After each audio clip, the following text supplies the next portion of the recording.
Best varicose wines చికిత్సనే పొందండి. నొప్పి లేని చికిత్స కోసం సంప్రదించండి ఎవిస్ హాస్పిటల్. నమస్కారం. మాఘపురాణం 3వ అధ్యాయంలోకి వచ్చాం. ఈ 3వ రోజు పారాయణలో ఏం చెప్తున్నారో విందాం. దిలీప భూపతికి వశిష్ఠ మహర్షి ఇలా తెలియజేస్తున్నారు. నేను వివరించే విషయాల్ని శ్రద్ధగా ఆలకించి గ్రహించు. ఇది అత్యంత పురాతనమైనది, ఎప్పుడో జరిగిందట. కృతయుగం నాటి కథ చెప్తున్నారు. ఒకనాడు వింధ్యాచలము మరియు హిమాచలము మధ్య ప్రాంతంలో కరువు కాటకాలు వచ్చి ప్రజలు చాలా ఇక్కట్లకి లోనయ్యారు. ఈ కరువు కాటకాలు వస్తాయా కృతయుగంలో అంటే? ఉన్నాయటండి. అప్పుడు కూడా తాగడానికి నీరు కానీ తినడానికి తిండి కానీ లేక ప్రజలు కటకటలాడిపోయారు. పశువులకు సరైన మేత లేక నశించిపోసాగాయి. ప్రజలు ఆర్థిక బాధలతోటి అలమటించిపోయారు. ఇంకా వారేమి యజ్ఞయాగాదులు క్రతువులు చేస్తారు? యజ్ఞం యాగం దానం ఎప్పుడు చేస్తామండి? మనకు అబండెన్స్ ఉంటే, బాగా డబ్బులు అవకాశాలు ఉంటే అప్పుడు బోల్డన్ని చేస్తాం. లేకపోతే ఏం చేస్తాం? ఉపవాసం తప్పిస్తే ఇంకేమీ చేయలేకపోతాం.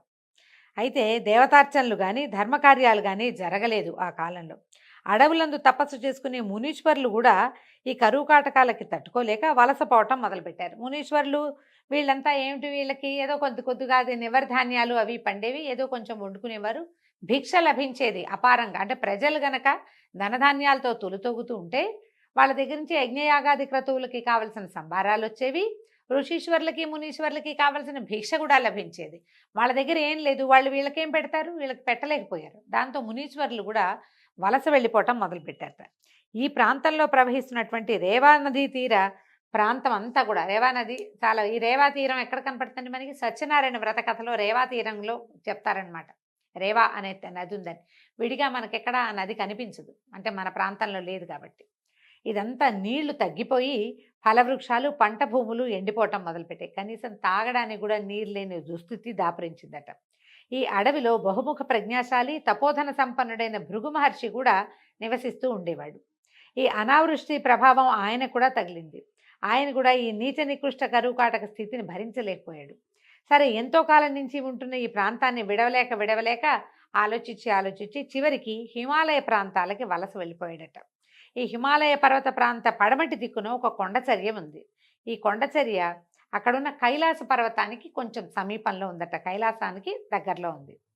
హిమాలయ ప్రాంతం అంతా మంచుతో కప్పబడి ఉండటం వల్ల కైలాస పర్వతం వెండి కొండలాగా ప్రకాశిస్తూ ఉండేది. ఆ ప్రాంతం అంతా ఇంద్రనీల మణుల చేత నిక్షిప్తమై అక్కడ ఉన్నాయట. ఇంద్రనీల మణులు అంటే గనులు ఉండుంటాయి. ఆ రాళ్ళు అట్లాంటి నీలపు రంగున్న రాళ్ళు అయి ఉంటాయి. వాటి కాంతితోటి, ఆ నీలపు రంగు కాంతిపడి ఈ తెలుపు మరింతగా మెరుస్తూ ఉండేదట. ఈ కొండ వద్దకి తరచుగా మహర్షులు, జ్ఞానులు, సిద్ధులు, తపోశక్తి సంపన్నులు ఇత్యాదులంతా వచ్చి శ్రీమన్నారాయణ్ణి భక్తిభావాలతో స్తుతించి వేణోళ్ళ కొనియాడి ఆధ్యాత్మిక చింతనలో మునిగిపోయేవాళ్ళు. అంటే విష్ణు భక్తులు వచ్చి తపస్సు చేసుకునేవాళ్ళు. కైలాసం పక్కనే ఇది. యక్ష కిన్నర కింపురుషాది గంధర్వులందరూ విహారానికి ఈ ప్రాంతానికే వచ్చేవాళ్ళట. దిలీప చక్రవర్తి అడుగుతున్నారు, మహాత్మా, ఈ పర్వత వైశిష్ట్యత కడు రమ్యంగా ఉంది, మరింతగా మరీ వింత కొలుపుతోంది, మరిన్ని విశేషాలు చెప్పండి అని అడిగేసరికల్లా అప్పుడు ఈయన వశిష్ఠ మహర్షి ఇట్లా చెప్తున్నారు. విషయ పరిజ్ఞానం సంపాదించుకోవాలని నీ కుతూహలం చాలా శ్లాఘనీయమైందయ్యా. నీ అభీష్ట ప్రకారమే మరింతగా చెప్తాను విను. ఇది ఒట్టి కొండ, ఏవో రాళ్ళున్నాయి, మెరవటమే కాదు, ఇక్కడ ఇంకా చాలా వింతలున్నాయి.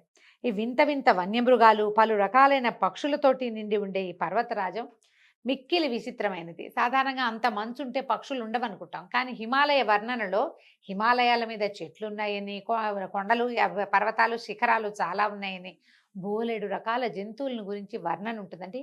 కాళిదాసు రాసినటువంటి మరి కుమార సంభవ కావ్యంలో హిమాలయాల్ని భలే అద్భుతంగా వర్ణిస్తారు. చాలా బాగుంటాయి. ఇవి కూడా అందులో నుంచి చెప్తున్నారనమాట. ఇంతటి చెట్లు చిత్రాతి చిత్రములైన వర్ణములతోనూ ఫలపుష్పాదులతోని నిండి ఉండి కడు రమ్యంగా ఆకర్షణీయంగా ఉంటాయి. ఆ పర్వతరాజం 30 యోజనాల పొడుగు, 10 యోజనముల ఉన్నతమై అలరారుతూ ఉంటుంది. ప్రకృతి సౌందర్యాన్ని అంతటినీ సంతరించుకున్నటువంటి ఆ పర్వతరాజం దగ్గరికి భృగు మహర్షి వచ్చి ఆ పర్వతం యొక్క అందచందాలకు, సుందర నయనానందకర దృశ్యాలకు వచ్చరి ఉంది కడు సంతోషాన్ని పొందాడు.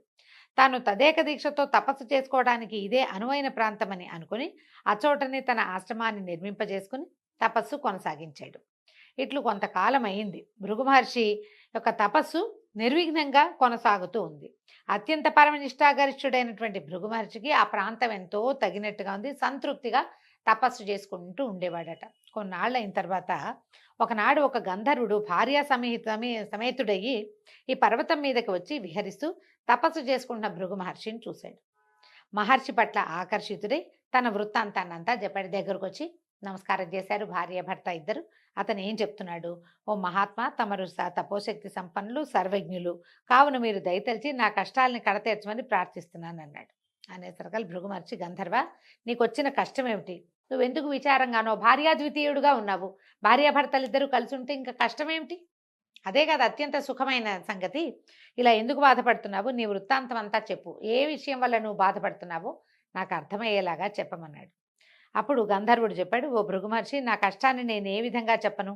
నాకు పూర్వజన్మ పుణ్య ఫలమున స్వర్గం ప్రాప్తించింది, కానీ నాకెందుకో పులి ముఖము కలిగినది. ఈ వచ్చిన గంధర్వుడు శరీరం అంతా అందంగా సౌష్ఠవంగా చక్కగా బంగారపు రంగులో మెరిసిపోతూ వివిధ రత్నాభరణాలు ధరించి చక్కగా ఉన్నాడు, కానీ అతని ముఖం పులిలాంటి ముఖం. పూర్తిగా పులిగా లేడు, కానీ ఒక రకమైన భీషణమైందంటే గండస్థలాలు అవి ఇలా గండరించి ఉండటము, కళ్ళు అవి విస్తారంగా ఉండటం, అంటే విశాలమైన నేత్రాలు కావవి, పులి కళ్ళు ఇట్లా పైకి లేవదీసినట్టుంటాయి. కనుబొమ్మలు తక్కువగా ఉండటము, మొహం గండుగా ఉండటం. అందమైన ముఖం కాదు, శరీరం చక్కగా ఉంది లావణ్యంగా, ముఖానికి ఆ లావణ్యం లేదు. పులిలాంటి ముఖ కవళికలు కలిగి ఉన్నాడనమాట. ఈ పులి ముఖంతో బాధపడుతున్నాను. నాకు ఈ దురవస్థ ఎందుకు కలిగిందో తెలీదు. నేను చేసిన పాపం ఏమిటో నాకు బోధపడదు. మిగిలినవన్నీ బాగున్నాయి, నా భార్య కూడా చాలా బాగుంది అంటున్నాడు. ఈ పులి మొహంతో చాలా బాధలు పడుతున్నాను. ఎవరికి నా మొహం చూపించలేను. నన్ను చూసిన వాళ్ళంతా నేను పులినని పలకరించరు. మామూలుగా నడిచెళ్ళినా కూడా. ఇక ఈమె నా భార్య అత్యంత రూపలావణ్యాలు కలిగింది, మిక్కిలి గుణవంతురాలు, మహాసాధ్వి. అత్యంత పైగా నా వికృత రూపం వల్ల నేను అందరికీ దూరం అయిపోతుంది. ఈమె సాధ్వే, ఆ అమ్మాయి నాతోటే ఉంటుంది. ఈమె నాతో ఉండటం వల్ల ఆమె కూడా ప్రపంచంతో సంబంధం లేకుండా పోతుంది. అదొక బాధగా ఉందన్నమాట. నాకు ఈ రూపకారణాన్ని తెలిపి దాని నివారణోపాయం కూడా తెలపమని వేడుకుంటున్నానని పదే పదే ప్రార్థించాడట. గంధర్వుని వృత్తాంతము, అతని దీనాలాపాలు విని అతని వికృత రూపాన్ని చూసినటువంటి భృగు మహర్షి హృదయం ద్రవించింది. తన హృదయాన్ని ఎవరో కలచివేసినట్టు అయిపోయిందట. వికృత రూపంలో ఉన్న ఆ గంధర్వునికి ఎట్లాగైనా తన శక్తి కొలది సాయం చేయాలని నిశ్చయించుకుని, ఓ గంధర్వ కుమార, నీవు మిక్కిలి దురదృష్టవంతుడివి, భాగ్యహీనుడివి. నీ అదృష్టహీనత వల్లే నీకు ఈ దురవస్థ కలిగింది. మనిషిని కుంగదీసేవి మూడు: ఒకటి పేదరికము, పాపము, దురదృష్టము. ఇవి కుంగదీస్తాయి బాగా. కావున వీటిని నివృత్తి చేసుకోవాలి. ఇప్పుడు మనిషి అంటే వీడు గంధర్వుడు కదా, ఆ గంధర్వుడికైనా సరే ఇలాంటి సమస్యలు వస్తాయి. మనం చాలా పురాణ గాథలు వింటుంటాం. గంధర్వులు, యక్షులు వీళ్ళంతా కూడా ఏదో ఒక శాపానికి లోనే మానవ జన్మెత్తాల్సి వస్తారు. రకరకాల నానా యోనుల ఎందు పుట్టాల్సి వస్తారు. వాళ్ళకు కూడా వస్తాయి. పూర్తిగా దేవయోనులు కాదు, వాళ్ళు పూర్తిగా దేవతలు కాదు, ఆ జాతులకి చెందిన వాళ్ళు. దానివల్ల వాళ్ళకి స్థాన భ్రంశము, పదవి భ్రంశము, శరీరమే లేకపోవటము, ఇలాంటి రకరకాల అవస్థలు వస్తాయి. అందుకని దానికి చెప్తున్నారనమాట. ఇది ఒక మాఘమాస స్నానం వల్లే సాధ్యం. దీనికి అదే పరమౌషధం. మాఘమాస స్నానాన్ని ప్రతివారు జాతి కుల మతముల భేదం లేకుండా జనులందరూ చేసి తమ తమ పాపాలని నివృత్తి చేసుకోవచ్చు. కావున నీవు కూడా మీ భార్యతో సహా ఈ మాఘమాస పర్వదినములందు నదీ స్నానాన్ని చేయి, నీకు శుభములు చేకూరగలవు. ఇప్పుడే మాఘమాసం మొదలైందని చెప్తున్నారు. ఇది మాఘమాసమే కాబట్టి మీ ఇద్దరు నదీ స్నానం చేసి పవిత్రులై విష్ణు పూజ నిర్వహించండి, మీకు మేలు కలుగుతుంది అన్నారు.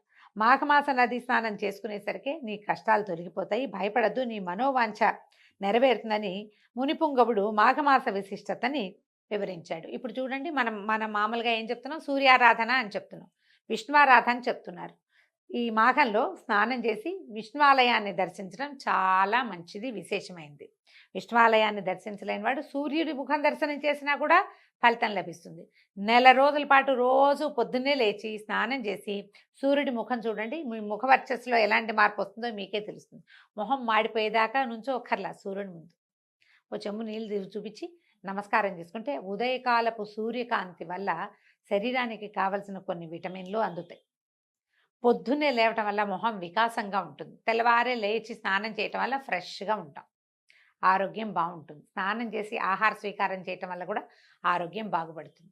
ఈ పొద్దున్నే లేవటం కోసం మనం ముందు రోజు రాత్రి పెందరాళ్ళే పడుకుంటాం, లేవాలన్న ఇంటెన్షన్ ఉంది. ఇప్పుడు ఈ కాలంలో లేవటం వల్ల, పొద్దున్నే లేవటం వల్ల కాల విరేచనం అవుతుంది, కాలకృత్యాలు సమయానికి అవుతాయి, టైం కలిసి వస్తుంది. మనం అనుకున్నట్టుగా అవుతుంటే ముఖ వికాసం ఆటోమేటిక్గా ఉంటుందండి. మనం చూడండి, సక్సెస్ఫుల్ పీపుల్ మొహాలు బ్రైట్గా ఉంటాయి. సక్సెస్ అంటే అదేమిటో వ్యాపారం బ్రహ్మాండం పగలగొట్టాలని అనుకోక్కర్లేదు. మనం రోజు అనుకున్న ప్లాన్ ప్రకారం సరిగ్గా పని జరిగినా కూడా సక్సెస్ఫుల్ అయినట్టే, సక్సెస్ అవుతాం. ఆ సక్సెస్ వల్ల మనకి ముఖంలో వికాసం ఆటోమేటిక్‌గా వస్తుందండి. అదే చెప్తున్నారు. మాఘమాసం అత్యంత విశేషమైనది.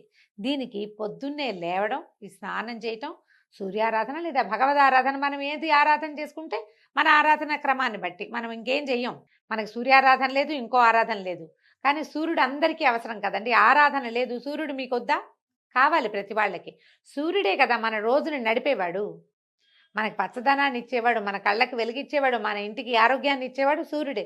ప్రతి వాళ్ళు జాతి, కుల, మత విచక్షణ లేకుండా సూర్యుడికి నమస్కారం చేయవలసిందే. అది ఖచ్చితంగా చెప్తున్నారు. చూడండి పురాణాల్లో కూడా జాతి, మతం అని ఎందుకు చెప్పారు? నేను సూర్యుడిని ఆరాధించండి, ఆరాధించను, నేను గణపతిని ఆరాధిస్తాననేవాళ్ళు ఆ కాలంలో కూడా ఉన్నారు. గాణాపత్యము అలాంటి మతాలు ఉండేవి. అయినా సరే సూర్యుడికి నమస్కారం చేయాలి, స్నానం చేయాలని చెప్తున్నారు. గంధర్వుడు అతని భార్య కూడా శ్రద్ధగా ముని చెప్పిందంతా విన్నారు. మాఘమాస మాహాత్మ్యాన్ని గ్రహించారు. వెంటనే సమీపమునందున్న నదిలో సతీ సమేతంగా గంధర్వుడు ముని చెప్పినట్లే స్నానం చేశాడు.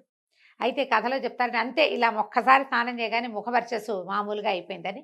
ఈ నెల రోజులు మాఘ స్నానం చేయటం వల్ల, సూర్యారాధన చేయటం వల్ల, విష్ణువారాధన చేయటం వల్ల మాఘం అవ్వగానే అతనికి ముఖంలో మార్పు వచ్చిందని పద్మపురాణంలో చెప్పబడిందండి. మామూలు పురాణాలు ఒక్కసారి చేస్తే అయిపోతుంటారు, ఒక్కసారి చేస్తే కాదు, సమయం పడుతుంది, కానీ అవకాశం ఉంది.